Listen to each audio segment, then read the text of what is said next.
Hello, everybody, and welcome to the second episode of Adamize. I'm here with our chief Republican correspondent, Dan Foster, who is live from Tampa. How you doing, Dan? I'm good, Adam. How are you? I'm good. I'm good. And Dan, of course, is a writer at National Review magazine, and he is covering the Republican National Convention. So, Dan, I'm just curious, what were your thoughts about the speeches that we saw last night? I thought overall it was a good first night for the GOP. I mean, there's extrinsic factors involved, I think, mainly that made it, that presented most of the problems. For one thing, the Hurricane Isaac is not just a bad thing now for the country. There's literally in the hall where I am, we have a cable news on in rotation, and it's just everybody's somewhere in rural Louisiana, with shots of cars floating down roads and mass flooding and all those things. So it's a serious problem for the people on the Gulf Coast who can't seem to catch a break. But it did a lot of things. The interaction between the natural disaster, the party, and the media have created, I think, a kind of unfortunate no-win situation. For one thing, when Isaac was heading through Tampa as a tropical storm, I think it was a bonanza for every local affiliate across the country who had kind of an obligation to cover the RNC, but now had a way to cover the RNC that didn't have anything to do with what Republicans think about the future of the country or the case for Mitt Romney. So they kind of lost one day at least to the networks to how is Isaac going to affect the convention. Fast forward to today, when people are actually in danger on the Gulf Coast, and a similar dynamics playing out. So that's one extrinsic factor. A second extrinsic factor, which I don't know how to read into, except with sort of same old disappointment. But last night there were a lot of really interesting kind of down ticket opening act speeches, and one of them was Mia Love, who's a up and coming Mormon African American woman. GOP candidate for the House. Good speaker. Yeah, she was a very good speaker, but there was a big drudgeling today, and it seems to be about right. I was surprised to learn that it was about right, that MSNBC, at least in their coverage, cut away from a lot of the minority speakers that the GOP obviously planned to highlight in the first night. They were, they had a Latino business owner, Mia Love, Archer Davis, infamously, the flipped Democrat, and some others. Even Ted Cruz, who's ticketed to be the next senator from Texas. MSNBC cut away. So there's only so much, I think, even if everything went off without a hitch, that there's only so much that the party and the organizers of the convention can do to get their message out.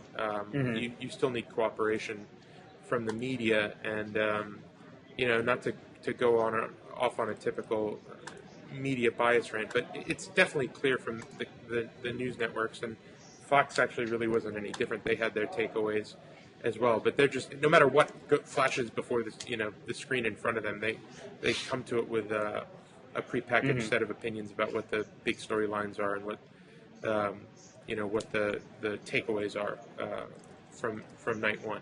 So that being a long-winded preamble, what did I think about the big ticket speeches?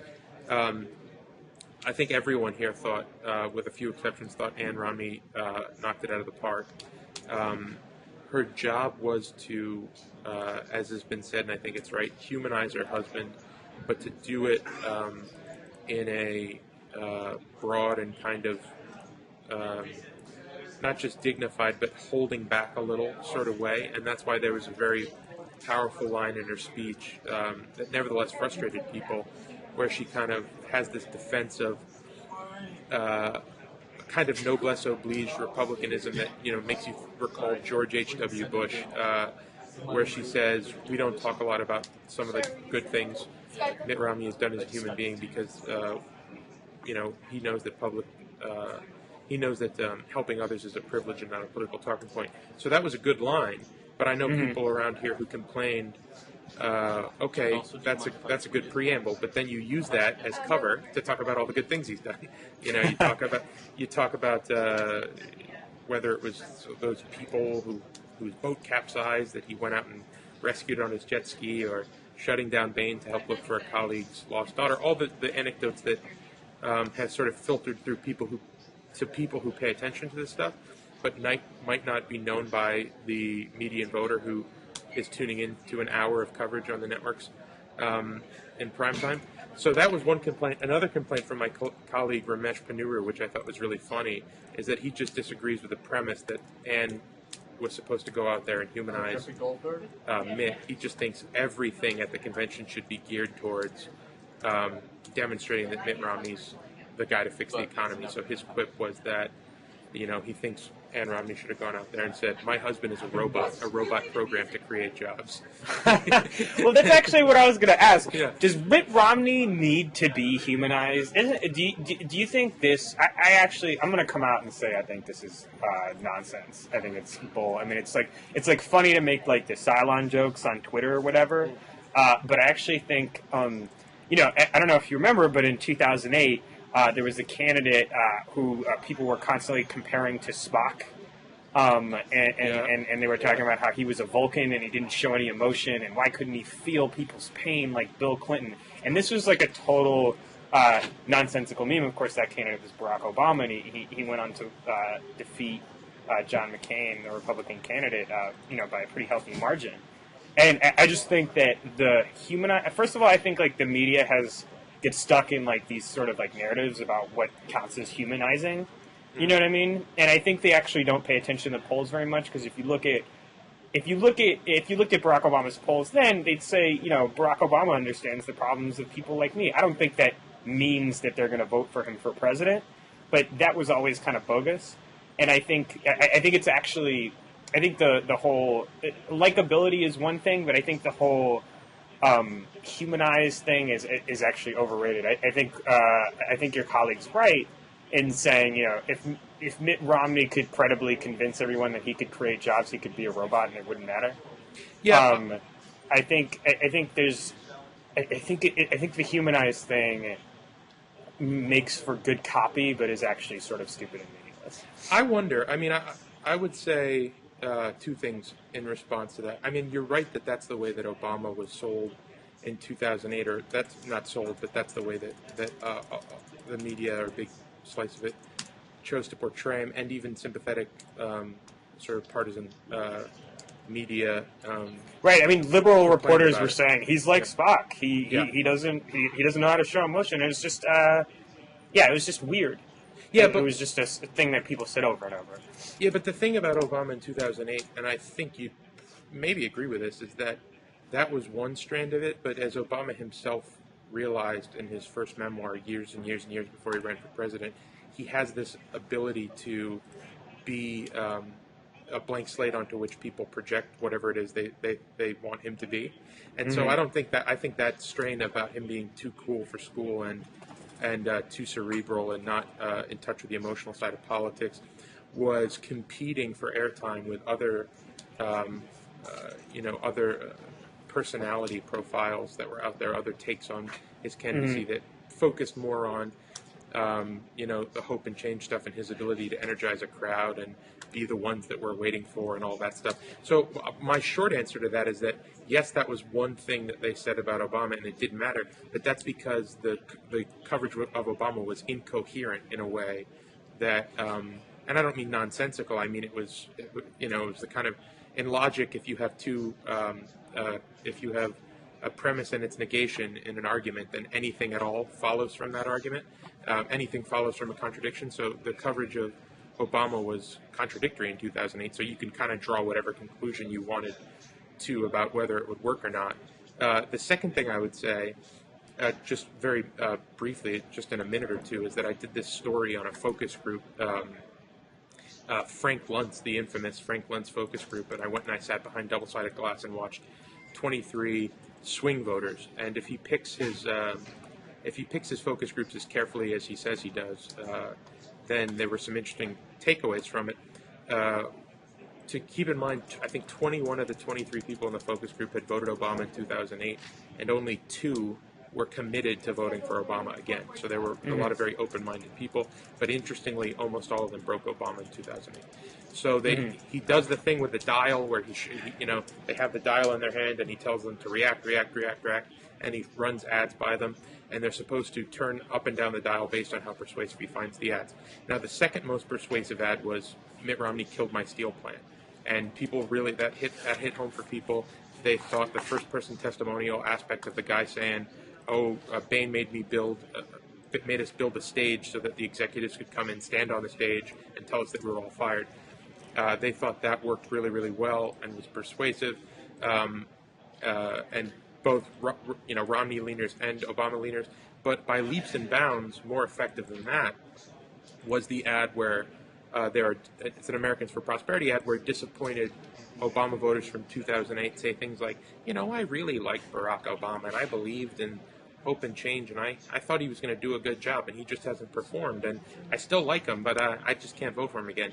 And that, to me, is what it all boils down to, and why people think the humanizing, you might draw the opposite, it just occurs to me as I'm speaking, you might draw the opposite conclusion from this, but the humanizing aspect of it is important because people like Obama personally, and what they need is permission to not vote for him anyway. I mean, I'm not the first person who's made that argument, but they need to feel like it's okay that they're not voting for Obama again. That's what's going to convince the median voter to pull the handle for Romney. So a big part of that is just gently saying, if you're the Romney campaign, that, yeah, we like Obama too. We think he's a heck of a guy, but he just hasn't delivered, and it's time for something new. But on the other hand, you also have to offer a guy who at least potentially you could like as well. And that's why my takeaway from the Romney speech was that the whole point, the Ann Romney speech, was that the whole point of it was for the median voter to come away and say, I really like Ann Romney, she's great.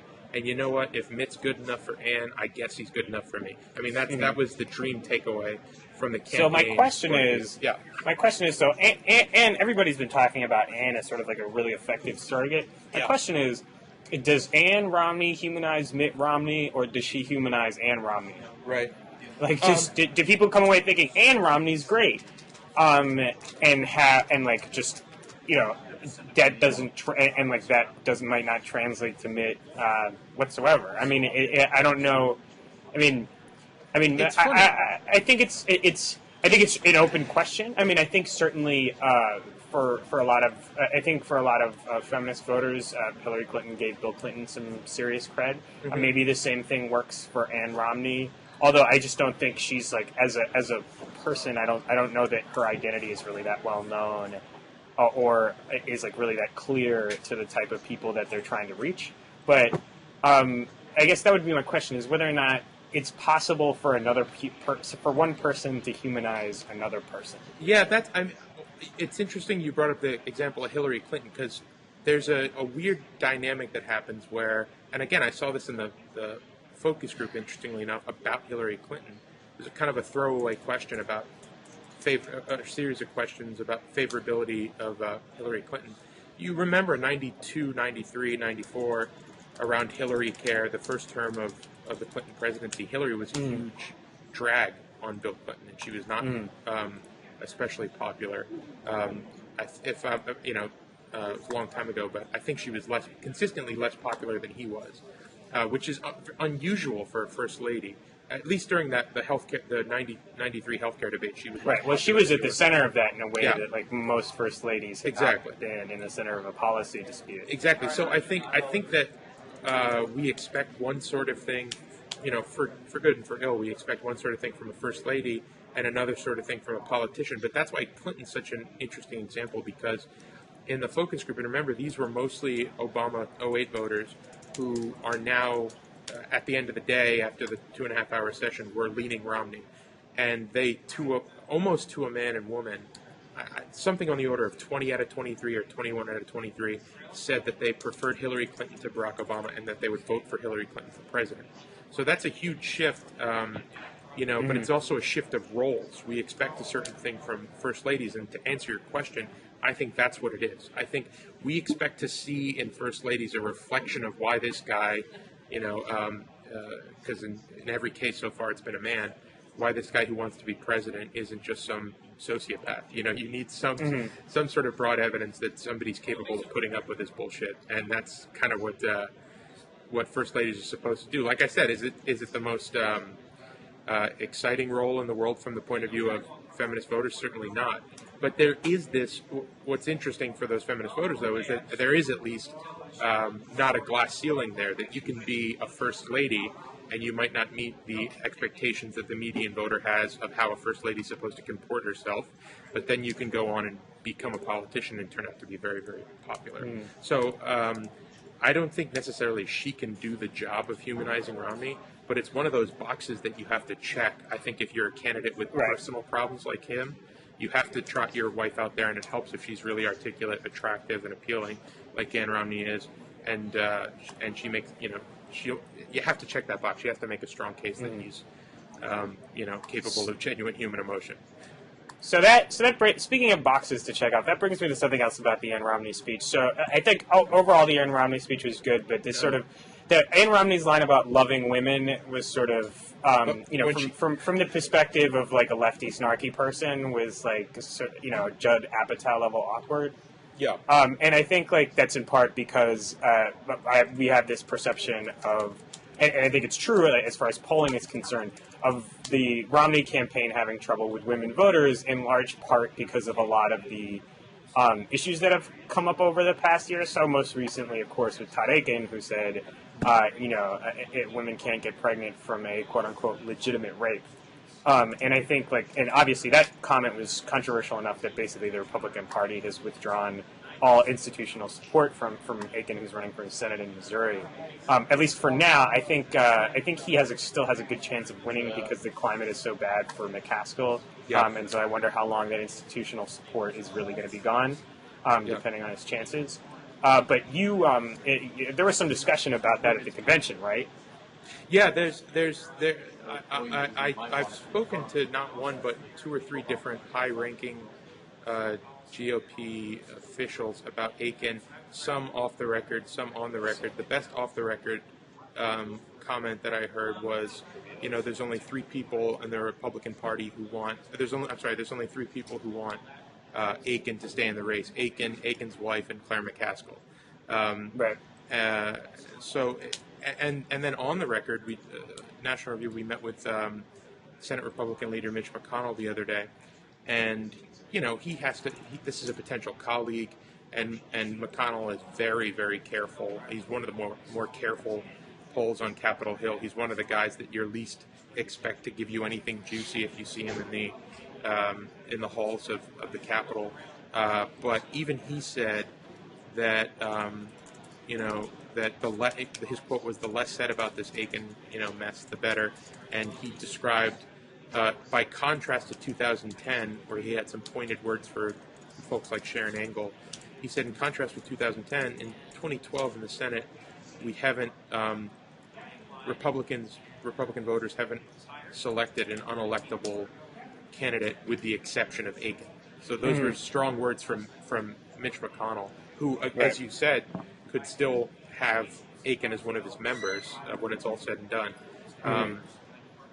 So I mean, I don't. So let me ask you a question, because I think this is the burning question. I think that a lot of liberals have, which is that what about what Akin said about pregnancy and about the question, because his answer was in the context of exceptions to bans on abortion, right? Namely rape and incest and health of the mother.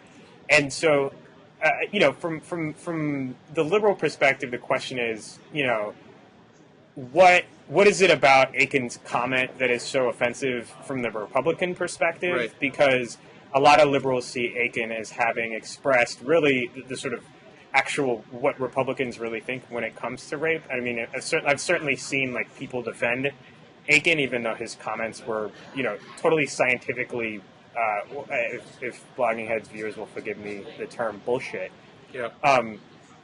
The sort of the larger issue of exceptions to abortion is pretty much, I mean, a lot of pro-life people feel that way, and in fact the Republican Party platform does not contain any exceptions when it comes to whether or not abortion should be legal. Yeah, I'll come at it politically, and since we always like to have fun with abstract armchair philosophy, we could come at it from that perspective too. But politically, Akin says this thing, and then his first response is to say he misspoke, which doesn't make anything better. It makes it worse because he's operating initially under the impression that it was the word legitimate that was taken out of context, and that if he just clarified, and some of his early defenders said this too, that if he just clarified that he meant assault rape or forcible rape as opposed to statutory rape, that's between two consensual people, that if he just you don't want to be arguing that certain rapes aren't rapey enough. Yes, exactly. So that was his first line of defense, but he didn't realize that wasn't the problem with it at all. The problem, as you suggested, is that the science is just bullshit, and there's no. I mean, and also, I mean, the ethical issue also, unless you have a somewhat unusual ethical system, a moral system, the rarity of pregnancies that occur through rape, if indeed they are rare, and based on the number of abortions,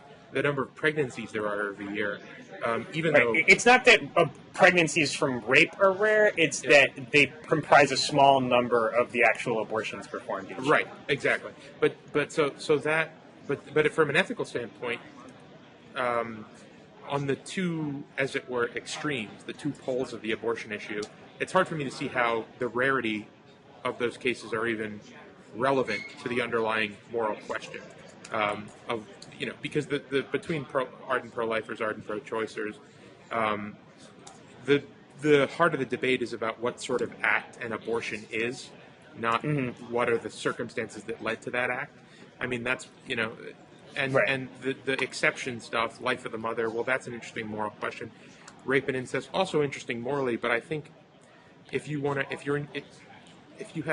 a consistent sort of philosophically defensible position on being, for instance, pro-life, but favoring, say, first trimester abortions or favoring abortions in the cases of rape, incest, and life of the mother, then you have to. It's a much trickier road to hoe, and the Republican Party platform doesn't attempt to do that. This is a really hard issue. I do this for a living. I don't know how I feel about, I'm not sure how I feel about what cases should count as exceptions to a general pro-life stance. But to do that would have to involve, for instance, to hold that view would have to involve, for instance, either thinking that, yes, a fetus is a human life entitled to rights, but there are certain overriding considerations that trump that right to life. And it would be hard for me to imagine, if you believe that, thinking that that fetus having come into existence, that baby having come into existence as a result of a rape would somehow trump the right to life that the baby nevertheless enjoyed. So that's weird. Right. So I think. Sorry. Go ahead. But I do think there are. We're getting into the weeds, but I do think there are moral positions that you could hold, such as, well, this is a fetus, whether you want to call it a person or not. There are sort of there are lesser degrees of sentience and personhood that still entitle you to some rights. Ironically enough, animal rights activists hold views like this. It's the rare extremist that thinks that animals are entitled to the same broad set of rights as fully, cognizant, sentient human beings, but they think they have rights that entitle them to, for instance, not be slaughtered for our consumption. So right. So I think this is. I think you're onto something here. It's like I don't think that it's. I don't think that it's like inconsistent to favor an exception for rape and incest and health of the mother. I just think it's impossible, as you point out, to support those exceptions if you think that a fetus is in fact a full-fledged human life as a person, a full-fledged person rather. Yeah. And I think this is part of why liberals feel confident arguing on these grounds, because the argument over rape, incest, and health of the mother is actually not an argument necessarily about those specific circumstances, even though that's the form it takes. It's an argument about whether or not you believe that certain extenuating circumstances can justify a woman having an abortion. And obviously, liberals, I personally feel very strongly about women having the ability to terminate pregnancies that they don't want. But this question is like, if this is how you wedge someone. I think the reason why the argument often takes place across these lines is because that's the ultimate conclusion, right? It's that whatever you end up thinking about what a fetus is, it's not a full-fledged person.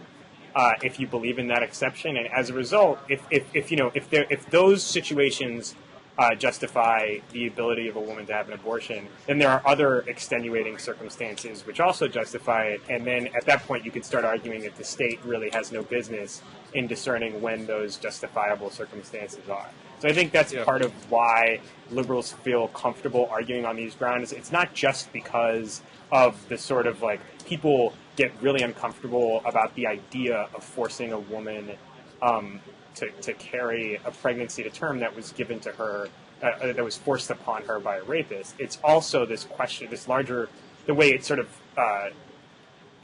twists or alters the thinking on the other moral issues that are at play when it comes to abortion. Yeah, it's interesting because I remember thinking this at the time of the Komen Foundation stuff and the Planned Parenthood stuff, and I think it's true of a lot of social issues. It's probably true of gay marriage, but there is this the median American who's thought at all about this, from not just from a political or legal perspective, but just from a basic, ordinary, folksy morality kind of perspective, is probably in a position. There's probably a position where you have early abortions, first trimester abortions legal, and big, robust exceptions for rape, incest, like the mother, and then and a general culture of enforcement premised on the idea that abortion isn't birth control. If you held that, if there was some powerful political force offering that position, there wouldn't be an abortion argument anymore. There would be fighting on the edges, but 60 or 70%, and I'm pulling this completely out of thin air. I don't have data to back it up, but the instinct is that there would be a huge, massive people right there in that sweet spot. Right. I mean, this is just like I think, by the way, that in the case of Planned Parenthood, if there were an organization that provided mammograms, pap smears, and birth control, but not abortions, then that would be the thing that everybody gave money to, and it'd all be over. We wouldn't be talking about Planned Parenthood would be struggling to survive. It'd rely on really principled, hardcore liberals to sustain, and likewise the Catholic Church, church-based family planning services, whether they be Catholic or Protestant or whatever, would not be nearly so powerful either, because that's where the mass of America is, 60 or 70% of it. But there's no energy for that position, which is odd, because I do think that the middle of America is there. And I mean, I don't know if you agree with that, but that's one of the things that I think causes these fights, is that all of the energy, all the political capital, all the real capital is on those two sides. And I say that as somebody who identifies much more closely with the full stop, pro-life side. right. But I still think that that's a fair objective take on where everybody is. But to try and I'll stop talking shortly, but to try and bring this back to Akin, once understanding that, once he understood that he didn't that him misspeaking was not the problem, that the rapiness of the rape was not the problem, as you put it, the junkiness of the science is a huge problem for the pro-life movement, because one, and I just say this more as an observer, one, pro-lifers feel like they're winning this fight discursively, and not the Akin fight, the pro-life fight, discursively and culturally. And they think that, and then there is polling data to back this up, that pro-life numbers have ticked up, in the days since Roe v. Wade, and they're just militantly pissed off when somebody like Akin comes out and says something stupid and unsupportable, especially because if this is your big issue, your signature issue, you have a unique responsibility not to fuck it up. Again, apologies to our sensitive-eared viewers. Delicate ears. And so that's where I think most of the anger comes from. I joked, I don't think they'd mind me saying this, but I was joking with a colleague the other day that, two of the biggest, the brightest lights on the pro-life right are my colleagues Catherine Lopez and Ramesh Ponnuru. Ramesh wrote a book called The Party of Death about Democrats and abortion. And they're crusaders, and highly effective in terms of, communicating that message. And Akin immediately lost Ramesh, and more or less, Catherine as well. So I was joking to a third party colleague that once you've lost Ramesh and Catherine Lopez, it's sort of pack up your bags and go home in terms of the pro-life cause, because they're as stout defenders of that cause as there are, and they found it completely inexcusable. But and that none of that contradicts your core claim, which is that the Republican Party is a pro-life party that in its platform doesn't have exceptions built in, and that's because they think that the unborn are full-fledged persons with all the rights that you and I have. None of that contradicts that, but you can still see how, as Ramesh put it to me, our first duty is to the pro-life cause, and anybody who puts that cause in danger needs to be dispensed with. And then he sees it as cold and calculated as that. Akin set back the cause, get rid of it. So that's sort of where the right is coming from on that. So speaking of culture war, I'm sort of I was the Republican platform is like really offers nothing to gays and lesbians, except for a phrase that I sort of find amusing, which is respect and dignity. Yeah. It's used several times to refer to gays and lesbians in the platform, but it almost always in conjunction with like, we're supporting an amendment to ban same-sex marriage, or we don't want social experimentation in the military, which is code for repealing Don't Ask, Don't Tell. Or allowing service members to get the same benefits as same-sex couples, military couples get the same benefits as heterosexual military couples. And yet there are still gay Republicans at the convention. And you actually went to an event hosted by Geo Proud last night. Yes. Who was it does not support marriage equality exactly, but supports civil unions and was supportive of Don't Ask, Don't Tell repeal. And you sort of had an interesting experience, right? Yeah, I was happy that they invited me, and I have enough gay friends to know that if you get invited to a party being thrown by gay people, you should probably go because you're going to have a good time. So I went, and it was a good time. It was a good crowd. But in terms of just sort of the natural awkwardness of the fit, there was some of that, and I talked about it with some people who were there just to get to read their vibe on it. The co-founders of Go Proud, guys named Chris Barron and Jimmy LaSalvia, they both went up and spoke in the middle of this nightclub party, and on the one hand, they were earnestly rah-rahing for Mitt Romney and for a Republican victory in November. On the other hand, the response from the crowd, it was hard to put your finger on it. They were there for a reason. Everybody in Tampa, besides a handful of hacks, and there were definitely some hacks there, everybody in Tampa is right now is a Republican. So it's obviously a pro-Romney crowd.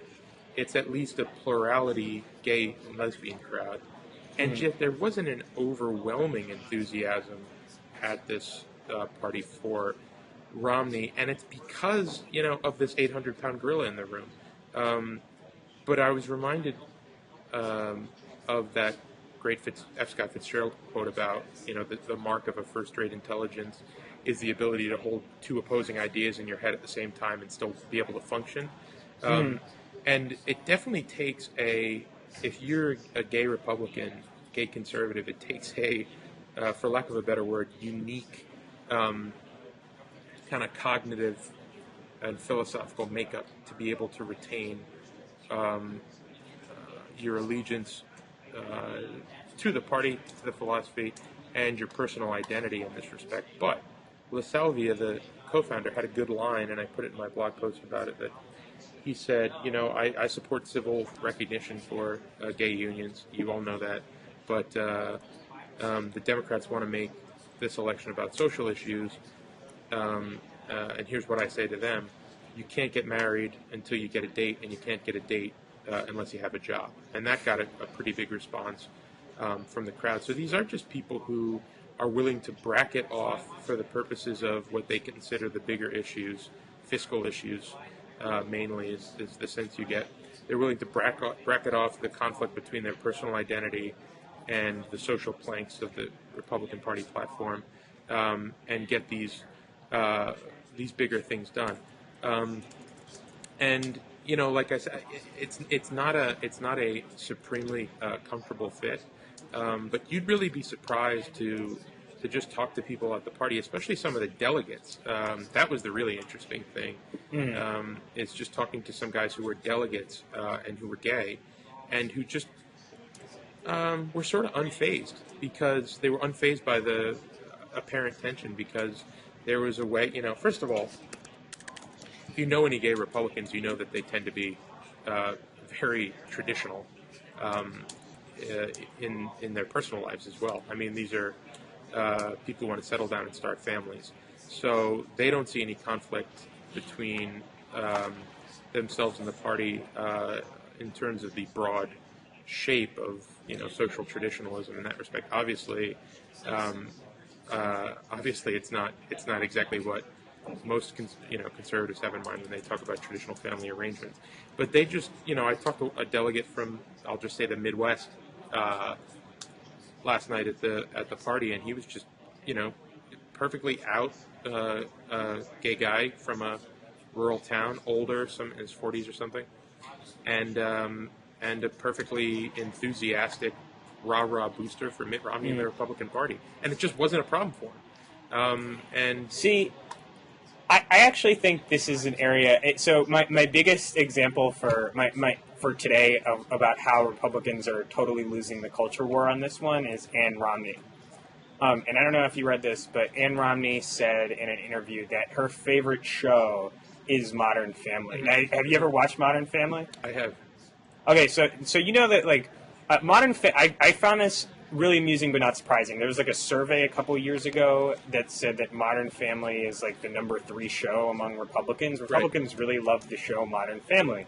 And of course, Modern Family has a unmarried but cohabitating gay couple, 2 men who are married, who are raising a child on it. And it sort of, what's interesting, I think, about Modern Family is that it actually could be called traditional family.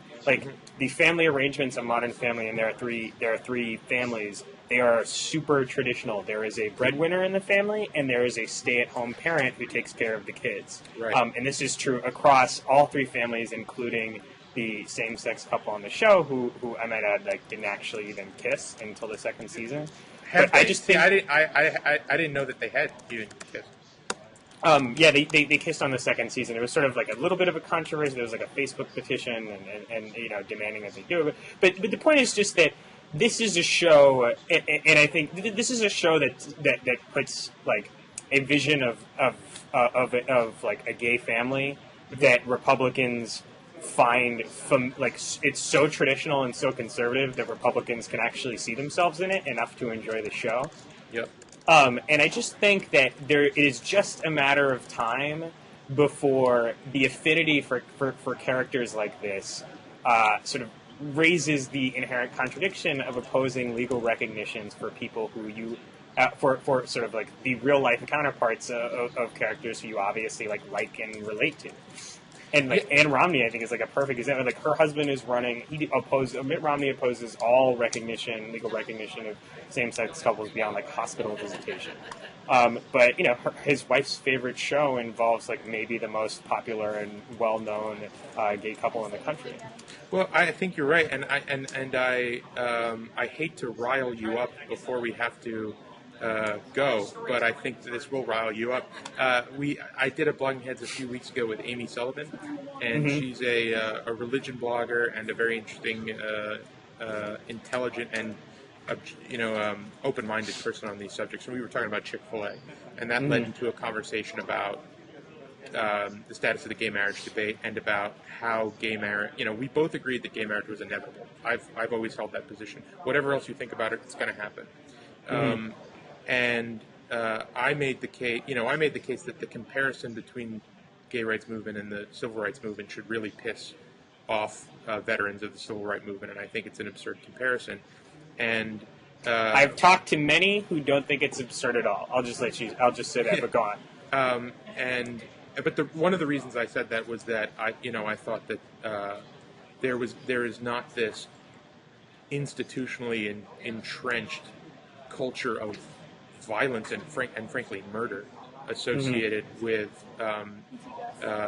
the lack of broad recognition of gay marriage that there was in the Jim Crow South, and that as a result, while civil rights required what some hardcore conservatives might say were extra constitutional measures to rectify, nothing even approaching that is required to sort out the gay rights issue. And what I put forward instead is that exactly what you said, that shows like Modern Family are going to do more to shape this debate in the next 15 years than any couple going to a Chick-fil-A and making out to piss off the squares. Right. I mean, I just think that's completely counterproductive, and it's not going to do anything. Right. But this was actually. I mean, what I will say is, I don't think that the civil rights movement and the gay rights movement are identical, and I think almost no one would make that comparison. I mean, it's certainly true that institutional violence against there is a lot of violence against gay people. There is. I wouldn't say there is. You can see aggravated. You can see that in the FBI statistics, but there is not this sort of institutionalized, tacitly approved of by the state terrorism that occurred in the Deep South. But I have talked to civil rights veterans, and I think the place where the two actually do converge is on the issue of marriage. That is, the arguments against same-sex marriage are actually quite similar to the arguments against interracial marriage in terms of there being a sort of a state interest. The state interest, the purported state interest, has more to do with culture than actual state interest.